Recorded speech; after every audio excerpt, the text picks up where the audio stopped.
መምህራችን እንደተናገሩት የተለመደው 30 ምስክርነት የተጻፈ አለ።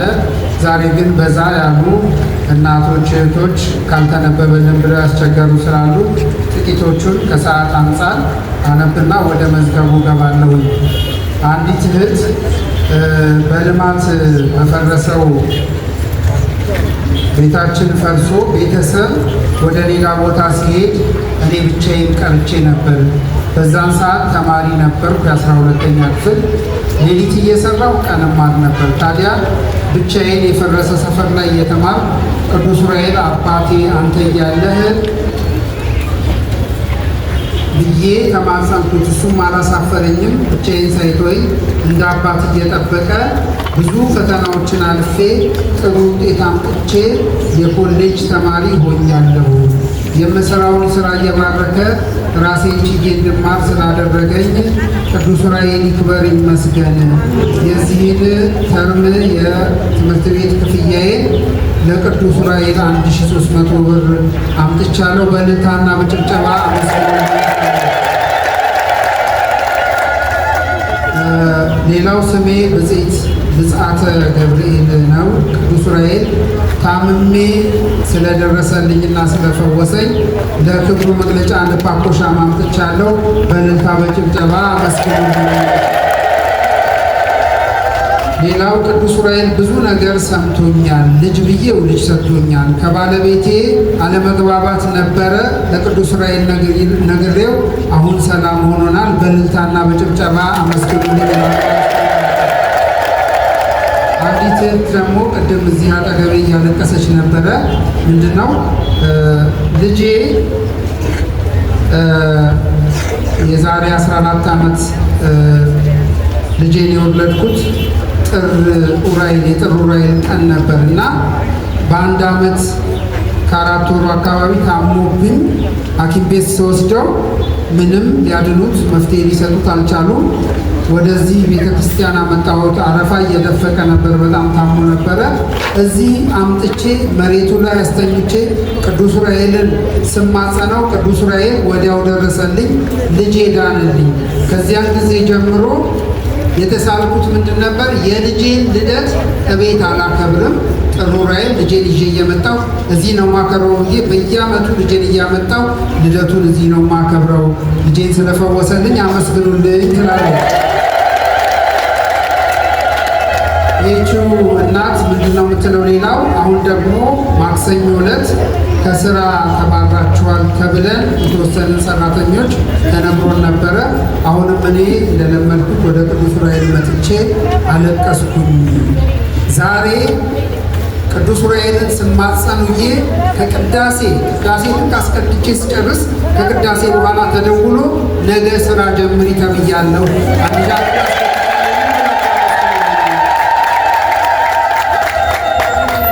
ሌላኛዋ እናት ወለተ ጻድቅ ይባላሉ። ልጄ ጀርመን ሀገር ነው የምትኖረው። ስራ እየሰራች ብሯን ሳይሰጧት ሀገር ውጪ አሏት።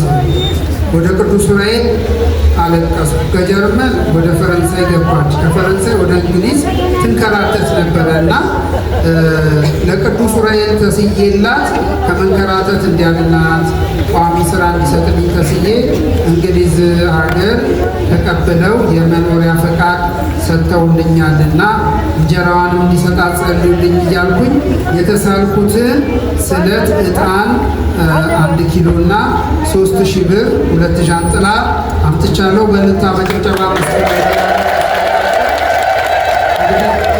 ስዕለት ያላችሁ በዚህ በስተግራ በኩል ሳጥን አለ እና ስዕለታችሁን በፖስታ አድርጋችሁ ጽፋችሁ በወረቀት ፖስታ ውስጥ ብትከቱት ገንዘቡንም እዛው ከታችሁ እዚህ ብትከቱት እኛ እናነበዋለን ማለት ነው። መዝግበን መልሰን እናንተ እናነበዋለን። እንግዲህ ወደ መዝገቡ አልፋለሁ። ለዛሬ አንደኛ የተመዘገበው ወለተ ማርያም ይባላሉ። እጢ አለብሽ ተብዬ ነበር። የቅዱስ ዑራኤልን ጸበል ተጠምቄ እጢ የሚባል ነገር ተመልሼ ስመረመር የለብሽም ተብዬ ድኛለሁ። 1000 ብር ለክብሩ መግለጫ አስገብቻለሁ። እልል ብላችሁ ሁለተኛ መስካሪ ስሜን ቅዱስ ዑራኤል ያውቀዋል። የዛሬ ወር በቅዱስ ዑራኤል የበረከት ስራ ስሰራ የጣቴ ወርቅ ቀለበት ጠፋብኝ። ለቅዱስ ዑራኤል እንዲያስገኝልኝ ነገርኩት። እሱም የሚሳነው የለምና ቀለበቴን አስገኝቶልኛል። ስለት 200 ብር ሰጥቻለሁ። በእልልታና በጭብጨባ መስክሩልኝ ይላሉ።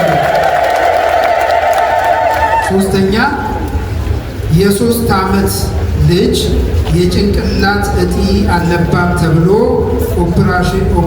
ኦፕሬሽን ትደረግ ሲባል እኔ ወደ ቅዱስ ዑራኤል መጥቼ አልቅሼ ለምኜ ገናናው መልአክ ቅዱስ ዑራኤል ረድቶኝ ቀዶ ጥገናው በሰላም ተጠናቆ ልጄ አሁን በፍጹም ጤንነት ላይ ትገኛለችና እልል ብላችሁ አመስግኑ። አራተኛ ሰይፈ ዑራኤል እባላለሁ። 6ኛ ክፍል ሚኒስትሪ ተፈታኝ ነበርኩ። ጥሩ ውጤት አምጥቼ እንዳልፍ እርዳኝ ብዬ ቅዱስ ዑራኤልን ለምኜ ቅዱስ ዑራኤል አባቴ ስለቴን ሰምቶ በጥሩ ውጤት አሳልፎኛል። 200 ብር ስለት አስገብቻለሁ። እልል ብላችሁ አመስግኑልኝ። 5ኛ መቅደሰ ማርያም እባላለሁ። ማህፀኔን በጣም ታምሜ ነበረ። የዛሬ ዓመት መጥቼ ቅዱስ ዑራኤልን ለምኜው የቅዳሴውን ጸበል ጠጥቼ ሄድኩኝ። እግዚአብሔር ይመስገን ብዙ ለውጥ አይቻለሁ። ጨርሶ እንዲምረኝ ጸልዩልኝ። ለክብሩ መግለጫ 1 ኪሎ ዘቢብ ሰጥቻለሁ። እልል ብላችሁ አመስግኑልኝ ይላሉ። 6ኛ ስሜን መልአኩ ቅዱስ ዑራኤል ያውቀዋል። የእኔ ፈጥኖ ደራሽ የለመንኩትን ፈጥኖ ስላደረገልኝ 50 ዶላር አስገብቻለሁ። በእልልታ በጭብጨባ እግዚአብሔርን አመስግኑልኝ። 7ኛ ወለተ ኪዳን እባላለሁ። በጣም የተጨነኩበት ጉዳይ ነበረ። ቅዱስ ዑራኤልን ፈተናውን አቅልልልኝ ብዬ አልቅሼ ለምኜው ልመናዬን ሰምቶ ከፈተና አውጥቶኛል። የልቤን ሀሳብ ፈጽሞልኛል። 500 ብር ስለሰጥቻለሁ። በእልልታ በጭብጨባ አመስግኑልኝ። 8ኛ የዛሬ ወር ለቅዱስ ዑራኤል የተሳልኩትን ስለት ሰምሮልኛል። 1 ፓኮሻ ማስረት አስገብቻለሁ። በእልልታ በጭብጨባ አመስግኑልኝ ይላሉ። 9ኛ ጎረቤቶቼ በቤት ክርክር ተቸግረው ነበረና ለቅዱስ ዑራኤል ተስዬላቸው ፍትህ እንዲያገኙ አድርግ ብዬ ተስዬላቸው ቅዱስ ዑራኤል ፍትህ እንዲያገኙ አድርጓል። ስለቴን ሰምቶኛልና 1000 ብር ለምስክርነት አስገብቻለሁ። በእልልታ በጭብጨባ አመስግኑልኝ። 10ኛ አክሊለ ማርያም እባላለሁ። እህቴ ወደ ሌላ እምነት ገብታብኝ ነበረ።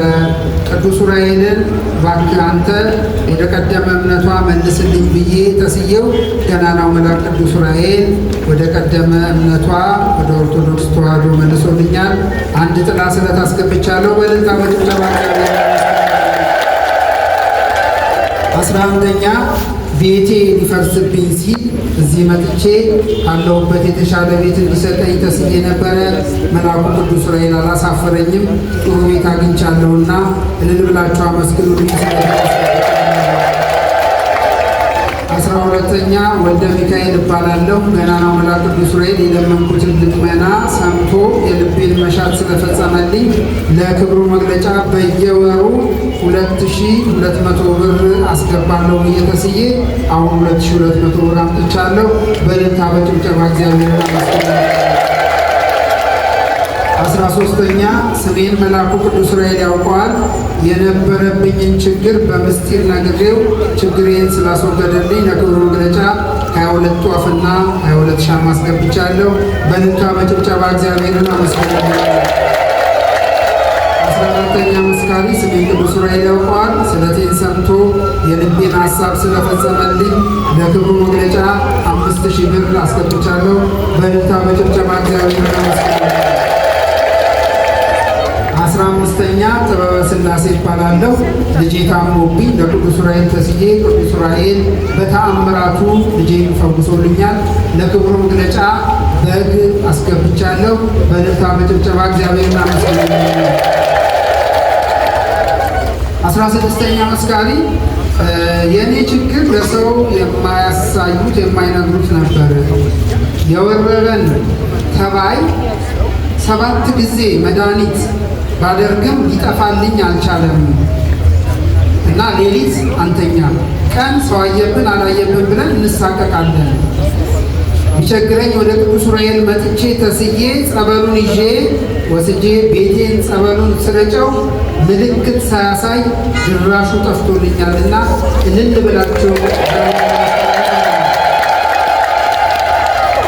17ኛ የልጄ ልጅ በጠና ታማ የዓመት ከ4 ወር ልጇን ኦክሲጅን ተገጥሞላት ነበር የምትተነፍሰው። ወደ ቅዱስ ዑራኤል መጥቼ እንዲፈውስልኝ ተማጸንኩት። ገናናው መልአክ ቅዱስ ዑራኤል ስለቴን ሰማኝ። ከህመሟ ተፈውሳ አሁን ቤቷ ገብታለች፣ ጤነኛ ነች። 22 ብር ስለት አስገብቻለሁ። በእልልታ በጭብጨባ እግዚአብሔር ይመስገን። 18ኛ ልጃችን ትምህርት ቤት እያለች መምህሮቿ ደውለው ሰሌዳው ላይ የምንጽፈውን ጽሑፍ እያየች አይደለም፣ በአስቸኳይ መታችሁ ወደ ሆስፒታል ውሰዷት አሉን። እኛም ተደናግጠን ከትምህርት ቤት አውጥተን ሆስፒታል ወሰድናት። ነገር ግን ሐኪሞቹ የበሽታውን ምንነት ሊለዩ አልቻሉም፣ ተቸገሩ። እኛም መፍትሄው ቅዱስ ዑራኤል ጋር ነው ብለን አምጥተን ለ3 ቀን ጸበሉን ስትጠመቅ ቅዱስ ዑራኤል ፈወሳት፣ ማየት ቻለች። አንድ ጥላ ስለት አስገብተናል።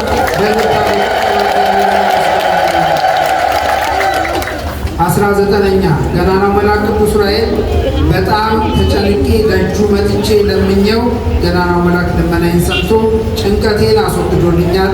ለክብሩ መግለጫ 1 ሻማ አስገብቻለሁ። በእልልታ በጭብጨባ እግዚአብሔርን አመስግኑ። 20ኛ ልጄ ስራ አጥቶ ብዙ ተቸግሮ ነበረ። መጥቼ ለቅዱስ ዑራኤል ተስዬለት በቅዱስ ዑራኤል ተራዳይነት ስራ አግኝቶ በመስራት ላይ ይገኛል። 22 ብር ስለት አስገብቻለሁ። በእልልታ በጭብጨባ 21ኛ ወለተ ሥላሴ ይባላለሁ። ቅዱስ ዑራኤል እባክህን በከንቱ መመላለሴን ትቼ የሰማሁትን ቃል እንድተገብር ንስሐ ገብቼ ቅዱስ ሥጋውን ክቡር ደሙን ለመቀበል አብቃኝ ብዬው። ይሄ ጥሩ ስህተት ነው። ሁላችሁም እንደዚህ ተሳሉ። ልድገመው።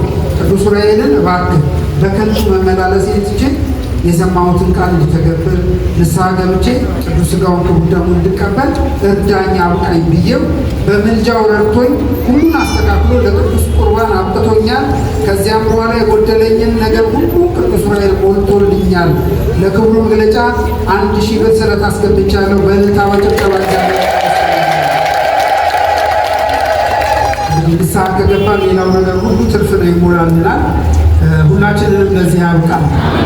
22ኛ ቤት ገዝቼ ቤት ውስጥ ያሉት ሰዎች አልወጣ ብለው ለብዙ ጊዜ አስቸግረው የነበረ መጥቼ ለቅዱስ ዑራኤል አልቅሼ ነገርኩት። ቅዱስ ዑራኤል ፈጥኖ ደረሰልኝ። ሰኔ 22 ቀን ነግሬው ሰኔ 23 ሲሄድ ወጥተው ቁልፉን አስቀምጠውልኝ አገኘው። 1000 ብር ስለት አስገብቻለሁ። በእልልታ በጭብጨባ 23ኛ ገናናው መልአክ ቅዱስ ዑራኤል ለችግሬ ስለደረሰልኝ የልቤን ሀሳብ ስለፈጸመልኝ ለክብሩ መግለጫ 2000 ብር ስለት አስገብቻለሁ። በእልልታ በጭብጨባ እግዚአብሔርን አመስግናለሁ። 24ኛ አስካለ ማርያም እባላለሁ። ገናናው መልአክ የለመኑትን የማይነሳ የነገሩትን የማይረሳ ያሰብኩትን ስላሳካልኝ 1000 ብር ስለት አስገብቻለሁ። በእልልታ በጭብጨባ እግዚአብሔርን አመስግናለሁ። 25ኛ መስካሪ የተሳሉት ለወንድማቸው ነው። ወንድሜ ምንም በማያውቀው ምክንያት በሐሰት ተወንጅሎ ታስሮ ነበረ። ወደ ቅዱስ ዑራኤል መጥቼ አንተ የእውነተኛ እንጂ የሐሰተኛ ረዳት አይደለህምና ለወንድሜ ፈጥነህ ድረስለት፣ እውነቱን አውጣለት ብዬ ተስዬ ገናናው መልአክ ቅዱስ ዑራኤል ስለቴን ሰምቶኝ ሳይውል ሳያድር ወንጀለኞቹ ተይዘው ታሰሩ። እሱ ነፃ ተለቀቀልኝ። 200 ብር ስለት አስገብቻለሁ። በእልልታ በጭብጨባ እኚሁ እህት ለሌላኛው ወንድማቸው እንዲሁ ሌላኛው ወንድሜ እንደዚሁ ችግር አጋጠመው። አምኖት ውክልና በሰጠው ወንድሜ ባለው ሰው ተካደና ውክልና የተሰጠው ሰው እየፈረመ ወንጀል እየሰራ እሱን ወንጀለኛ አስደርጎ አስያዘው። ለቅዱስ ዑራኤል አሁንም መጥቼ አንተ እውነቱን አውጣለት። እኔም ድንቅ ስራህን ለመመስከር 200 ብር በማስገባት ታምነን እመሰክራለሁ ብዬ ተሳልኩኝ። ገናናው መልአክ ቅዱስ ዑራኤል እውነቱን አውጥቶ ወንድሜን ነፃ ስላወጣልኝ ቃል የገባሁትን 200 ብር አስገብቻለሁ። በእልልታና በጭብጨባ ቅዱስ ዑራኤል 26ኛ ጽጌ ማርያም ይባላሉ። ከዛሬ 29 ዓመት በፊት ቅዱስ ዑራኤልን ጥሩ ትዳር ስጠኝ ብዬ ለምኜው ተስዬ ነበር። የተሳልኩትን ስለት ግን የጣት ቀለበቴን ነበር በተለያዩ ምክንያቶች አዘግይቼ እሱ በፈቀደው ዕለት በዛሬው ቀን ለማስገባት አብቅቶኛልና ቅዱስ ዑራኤል አንደኛ ይቅርታ እንዲያደርግልኝ፣ ሁለተኛ ደግሞ ላደረገልኝ ነገር እልል ብላችሁ አመስግኑልኝ። 27ኛ ገናናው መልአክ ቅዱስ ዑራኤል በምስጢር የነገርኩትን ስለቴን ፈጽሞልኛል። ለክብሩ መግለጫ አንድ ዣንጥላ አስገብቻለሁ። እግዚአብሔርን አመስግኑልኝ እላለሁ። አመስግኑላችሁ። 28ኛ ሐኪሞች መርምረው እንቅርት እየወጣብሽ ነው ብለውኝ ነበረ። ወደ ገናናው መልአክ ወደ ቅዱስ ዑራኤል መጥቼ ስለቴን ሰምቶ አሁን እየከሰመልኝ ነውና ቅዱስ ዑራኤልን በእልልታ አመስግኑልኝ እላለሁ። 29ኛ ወለተ ማርያም እባላለሁ። 1 ዓመት ከ4 ወራት ታምሜ ሆስፒታል ነበር። ገናናው መልአክ ቅዱስ ዑራኤል ምሕረት አድርጎልኝ በዛሬው ዕለት ከሆስፒታል ወጥቼ እቤት ከመግባቴ በፊት የቅዱስ ዑራኤልን ምስክርነት ጽፌ ማስገባት አለብኝ ብዬ ምስክርነቱን ይዤ መጥቻለሁና እባካችሁ የፈወሰኝን መልአክ እልል ብላችሁ አመስግኑልኝ። ስሜን ቅዱስ ዑራኤል ያውቀዋል። በምስጢር የነገርኩትን ስለቴን በግልጽ ስለፈጸመልኝ ለክብሩ መግለጫ በየወሩ 900 ብር እያስገባው ነውና የሆኑንም አስገብቻለሁ። በእልልታና በጭብጨባ አመስግኑልኝ። እዚህ አንድ ወንድማችን የሰጠኝ ወለተ ማርያም እባላለሁ። የደሞዝ ጭማሪ ሳይደረግልኝ 3 ዓመት አለፈ። መጥቼ ለቅዱስ ዑራኤል ነገርኩት። ከዛም አለቃዬን በማናገር አንተ እርዳኝ አልኩትና ተማጸንኩት። በምላሹ 4500 ተጨመረልኝ። በተሳልኩት መሰረት የአንድ ወር ጭማሪ ለቅዱስ ዑራኤል አስገብቻለሁ። በእልልታ በጭብጨባ የእነዚህ የወንድሞቻችን የእህቶቻችን የእናቶቻችንን የአባቶቻችንን ስለት የሰማ የእኛንም በጎ ሀሳባችንን ሁሉ ቅዱስ ዑራኤል ያሳካልን። እልል ብላችሁ አንድ ጊዜ ሁላችሁ